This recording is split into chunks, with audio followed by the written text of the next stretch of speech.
Hello, Jimmy OK Boomer here. Welcome to this week's vlog. Today I'm starting what I think is going to turn into a series of periodic updates. I'm going to call it 2020 Election Malfeasance Update. Now I have to be very careful here because YouTube censors anybody who questions the 2020 election results, so I am not challenging the 2020 election results. I'll leave it up to all of you to draw your own conclusions. What I am going to update you on is malfeasance. I'm going to update you on a couple of court cases. These are court cases, court decisions that were actually handed down just recently, one a couple weeks ago, one only, I believe, today or the day before. I'm recording this on Friday. You're seeing it on Monday.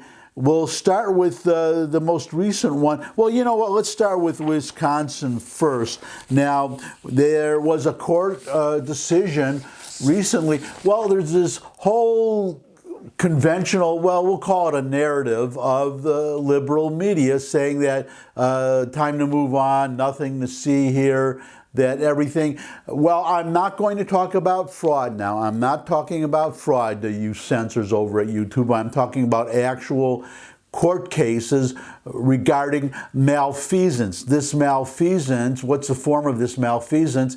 It's the state officials unlawfully changing their election laws, taking actions that were unlawful under and unconstitutional under, when I get to the Pennsylvania case, unconstitutional under Pennsylvania law. Now I have to put in a caveat that both of the decisions I'm talking about, they are going to be appealed. So we'll see what happens. And I'm especially, one should especially be concerned about the Pennsylvania Supreme Court, because if the case gets up to there, which I suspect it will, they're Democrats and they are partisan. I'll just leave it at that, and that's my opinion. But due to previous decisions they made, such as allowing the mass mailing of mail-in ballots, and that's what I'm going to talk about. There were two forms that of this illegal activity. Number one, the indiscriminate mailing out of absentee ballots, which there's no denying this. YouTube played a major role in handing the election to Joe Biden. Without these mail-in ballots, it was Trump was ahead until the mail-in ballots started streaming in the middle of the night. That's number one. Number two, drop boxes, especially in Georgia. Drop boxes put, you've heard of Zuckerbucks, right? Or Zuckbucks. About $400 million spent by Mark Zuckerberg, the CEO. Well, it was called Facebook, now it's called Meta. But to put these drop boxes in, well, some in Republican areas, but overwhelmingly in Democrat areas, to make it easier for them to vote, for Democrats to vote. Well, that's a whole ball of wax. I'm not going to get into that because it's really moot now. Doesn't really matter, but that was another, and regarding the drop boxes, ballot harvesting, where an election worker would collect, say go to a nursing home and collect dozens of ballots and then put them in these drop boxes. That's clearly, there is no doubt about that. Ballot harvesting is specifically prohibited under Georgia law. There is a suit right now, and actually a court is hearing the case, I believe, and I think the Secretary of State is even taking action on this. The video proof that this ballot harvesting was going on, and the way it was being perpetrated was through the use of these drop boxes. Not election workers, just party hacks collecting numerous ballots, which is illegal. If you vote, if you want to use a drop box, only the voter, the actual voter, has to put his own ballot into the drop box. If it's not done that way, unless it's possible to have a family member do it, but it has to be a family member. And I could be wrong on this, but I believe you have to get permission to do that. I guess it would be a case where the person, the actual voter, is unable and able to prove that he is unable to physically go to a drop box. But what matters is there was, that's Georgia. We have to see how that's turning out. But that's an important state. That was one of the swing states. But getting to Wisconsin, well, here's the headline. Wisconsin clerks rush to rewrite voting instructions after judge rules absentee ballot drop boxes are illegal. Okay, so these drop boxes, they are illegal. A judge has, and again, caveat, the decision I understand is being appealed, but these drop boxes, as of now, they are illegal, and the election officials, clerks, are rushing to rewrite the voting instructions to state that there are no drop boxes. I guess the instructions, the current instructions, were talking about where the drop boxes are or whatever, how to find a drop box and put your ballot in it. So they have to change those instructions. So that's the case in Wisconsin, that these drop boxes are illegal. Now, the point is that if they are illegal now, they were illegal in November 2020. On November 3rd, 2020, every ballot deposited in a drop box was illegal. Now, the problem is, and YouTube, I am not talking about who won.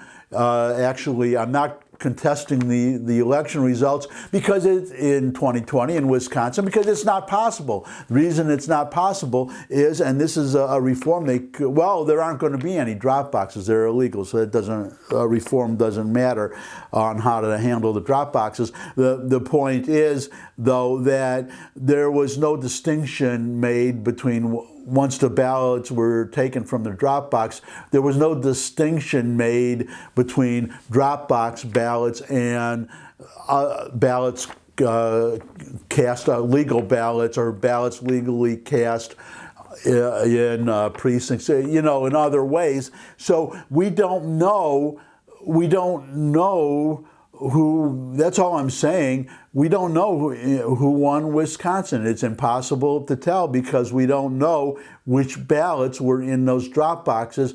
What matters is, were the ballots, the number of ballots in drop boxes, did they exceed the margin, Biden's margin, and it was less than a percentage point, I believe. So you see the point, but I am not contesting, again, because it's impossible to know Wisconsin. But what I'm saying is, in 2020, but now going forward, there will not be these drop boxes. But this is example number one for today of malfeasance, because the state legislature did not authorize these drop boxes. They were just done just done by the officials who just took it upon themselves to do it. The Secretary of State, perhaps. I don't know who specifically. Point is, they will not be used in the upcoming election, unless the legislature, of course, they can legalize these drop boxes, but I don't think they're going to. I'd be very surprised if they did, because at least one house of the legislature is controlled by the Republicans. They're not going to do it. But this is an example of malfeasance. Wrongful or unlawful conduct, corrupt conduct by a government official. That's what malfeasance is. So that's Wisconsin. Now we move to, just the other day, or either today, the Friday I'm recording this, or the day before, in Pennsylvania. So here's this headline. Court finds Pennsylvania mail-in voting law unconstitutional. Now I'm going to read from you some of the article, and I link to these articles, by the way, an article about Wisconsin and this article in the description, so you can read the entire article, which I always encourage everybody to do. So here, let me just give you some excerpts from that article. The Commonwealth Court of Pennsylvania on Friday, okay, so it was on Friday, that's today, the day I'm recording this, found the state's mail-in voting law unconstitutional. The lawsuit was filed by Doug McClinko, vice chairman of the Bradford County Board of Commissioners in Pennsylvania. His argument was that he was unable to perform his duties as commissioner and certify the 2020 election because Pennsylvania's 2019 election reform law is unconstitutional. And this is an important point to make. To be fair, this was not, so maybe we shouldn't call it malfeasance necessarily. It's kind of shady now because this was a law duly passed by the legislature, but that law, just like a law at the national level, passed by, could be duly enacted by Congress and signed by the president, and then it could be challenged and found to be unconstitutional. I would say the campaign finance law, that's a good example of that situation happening. Anyways, the act, this mail-in voting law, the act, quote, should have been put on the ballot and the Constitution should have been changed to allow it, unquote, McClinko said. Quote, in exchange for Democratic support for ending straight party voting, the Republican establishment gave the Democrats mail-in voting, unquote, in Pennsylvania, said attorney and former CIA officer Sam Faddis. Quote, the boys in the back rooms in the state capitol believed that Donald Trump was so unpopular, people would show up and simply vote against all Republicans, unquote, Faddis said. In an effort to repeal straight party voting, the Pennsylvania GOP, quote, engaged in some good old-fashioned political horse trading, unquote. The act received wide support from Pennsylvania Republicans, and McClinko is facing GOP resistance.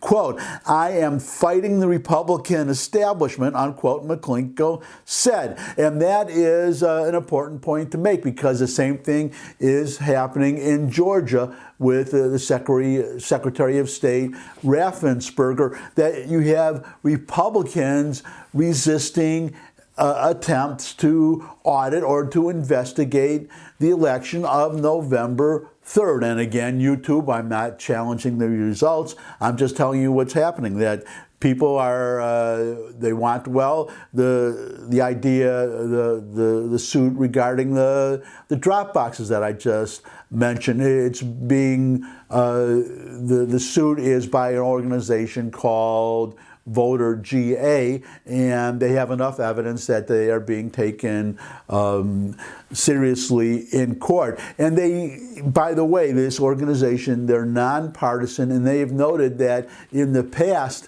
when there's been some kind of little problem with the elections, it's always, until this November 3rd, it's always favored Republicans. So they are bipartisan. They go after Republicans and they go after Democrats. They just want fair elections.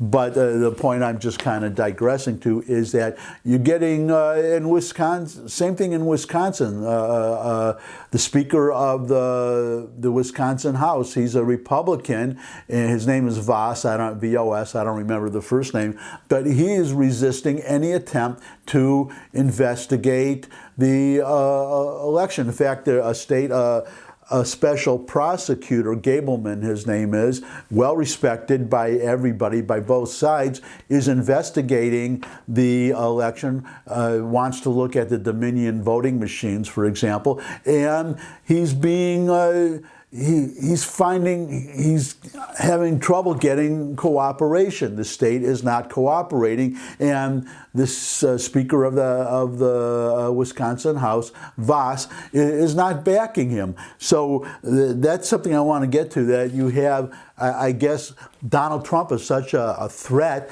that you have Republicans, establishment Republicans, resisting any attempt, not only, again, I'm not challenging the November 3rd election, but to institute reforms to ensure or better ensure integrity in the 2022 and the 2024 elections and all those elections that will come after, which makes no sense to anybody. I mean, to me, if you want fair elections, then something very simple, such as using special paper with watermarks on it, and in Maricopa County, actually, they are passing a law, if they haven't already, that would require secure paper, similar to the paper that your currency, your dollar bills are printed on. In other words, it would have cloth in it, it would have threads running through it,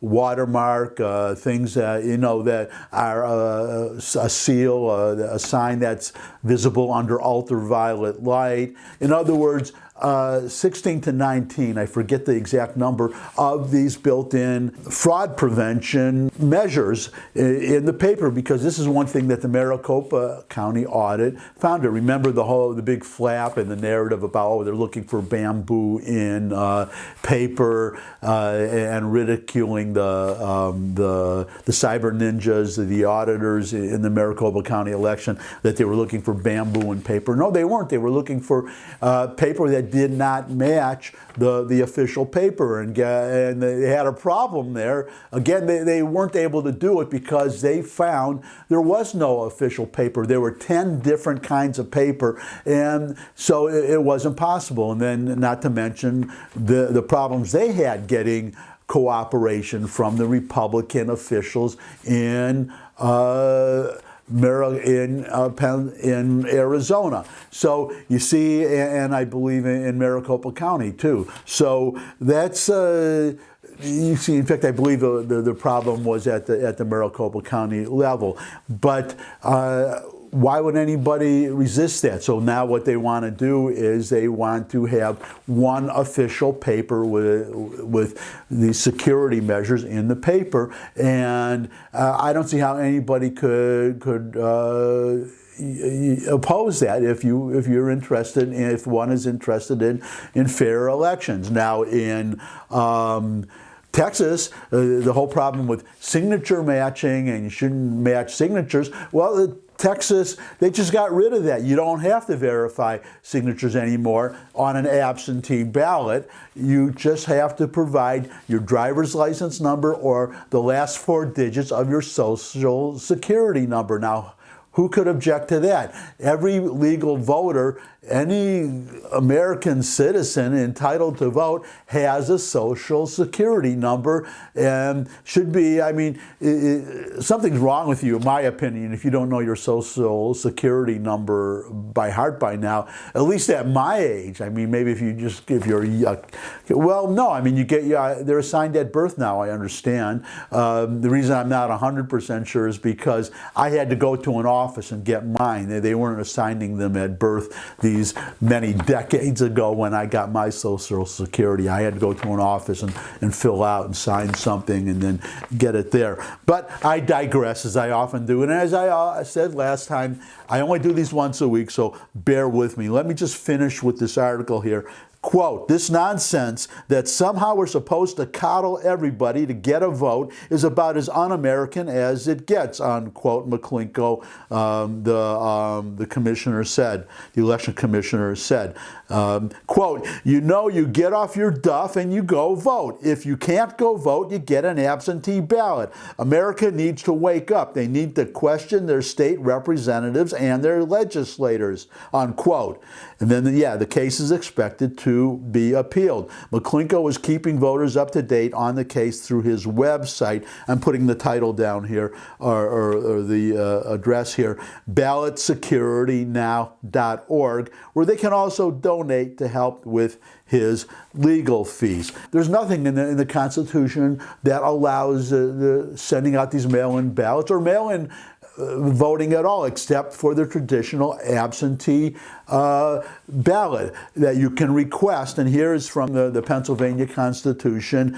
This is Section 1, Article 1. It's Section 14 about absentee voting. And here are the circumstances where you can, quote, "The legislature shall, by general law, provide a manner in which and the time and place at which qualified electors," and electors, if you didn't know, that's the term for voters in voting laws. They call voters our electors. It has nothing to do with the Electoral College and those electors, in case you might be confused on that. So qualified electors who may, on the occurrence of any election, be absent from the municipality of their residence because, and here are the criteria, their duties, occupation, or business require them to be elsewhere, or who, on the occurrence of any election, are unable to attend at their proper polling places because of illness or physical disability, or who will not attend a polling place because of the observance of a religious holiday, or who cannot vote because of election day duties in the case of a county official, and then may vote and for the return and canvass of their votes in the election day, blah, blah, blah. The point is, first of all, these are all situations where you know in advance whether you're going to be able to vote, and you have plenty of time. Remember, these elections are 2 years apart, so you have plenty of time. There's no excuse, and this McClinko, he is right that you don't have to coddle voters. It seems if Democrats had their way, our Democratic friends, they would have the day you turn 18 that you could just go to a website and say, I want to vote straight Democrat for the rest of my life or until I change, and just push that one button, and then you automatically vote straight Democrat the rest of your life. Don't have to, unless maybe you move, don't have to do anything after that. When I was young, obviously I'm not a young person, when I was voting, it was just understood. You go to a voting place, you stand in line, and you vote. Absentee ballots were available, but they were rare. You go and you vote. And now you have these measures that were put in place, actually just because using COVID as an excuse to put these quote-unquote emergency measures, indiscriminate mass mailing of ballots and drop boxes. And by the way, Georgia, they are going to continue to have drop boxes. This is another common sense measure that nobody should oppose. They are going to have them. Well, actually, they may not have them for this simple reason, because the idea was to have the drop boxes, but they would have to be in the traditional voting precincts where you vote, and there has to be at least one official there, human being there, when you come in to deposit your ballot in the drop box to ensure that, to prevent ballot harvesting. So one person comes, puts in one ballot, and probably signs something. So the point is that if you're going to have a person there anyways, then you don't really need the drop box. Just hand it to the person who would be there. And I would hope that there would be at least 2 people there under oath and subject to severe punishment if they allow ballot harvesting. Anyways, so that's I just wanted to update everybody on that. I'll give you updates in the future, but what our Democratic friends on the far left are trying to do in Washington, their so-called voter integrity, is take these emergency measures. They were supposed to be emergency measures, which reminds me, another digression, of rent control in New York City, where I lived until about 2-3 years ago. Rent control and rent stabilization came later, but rent control, which still exists for just a handful of buildings, but that was put in place as an emergency measure during World War II. But once it was put in place, it's still in place, almost, 3/4 of a century later. So that's what they're trying to do with our Democratic friends with these mail-in voting and these and the drop boxes. Take these temporary emergency measures, so they said, and make them permanent. As the guy said, get off your duff and get out there and vote. If somebody can do it, somebody else can do it. And if not, then I guess our Democratic friends have to explain why. Well, I mean, that's a traditional, that's your classic racist comment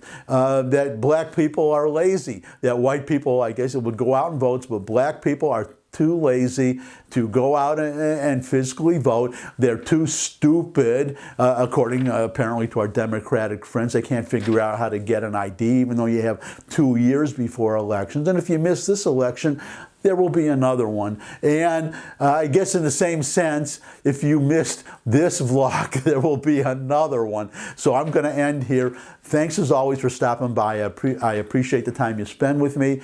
If you have any comments, questions, suggestions for future topics, there's a place to put that below the video. You could share the video with anyone you think would benefit from it. You could you subscribe. I love getting new subscribers, but most of all, come back and see me again. I would love to see all of you again. I look forward to seeing all of you again. And until I do see all of you again, bye.